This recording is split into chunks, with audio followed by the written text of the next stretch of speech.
Thriving as a beginner in tech and software engineering. Hi everyone! Let's take a moment to focus on beginners, those of you who are just stepping into the world of tech and software engineering. I know it can feel overwhelming, but trust me, everyone starts somewhere. Today, I'll share some advice to help you get started and thrive. Begin with the basics. Learn one programming language at a time. Python is a great start. Build small projects. Each success will give you confidence.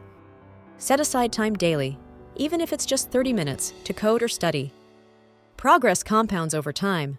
Don't underestimate steady effort. Join online forums, local meetups, or LinkedIn groups. Don't be afraid to ask questions. Most people are happy to help. Bugs happen to everyone. Instead of getting frustrated, treat them as learning opportunities.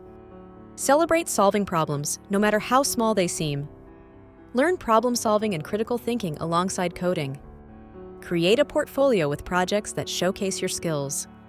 Remember, the tech field is vast and full of opportunities.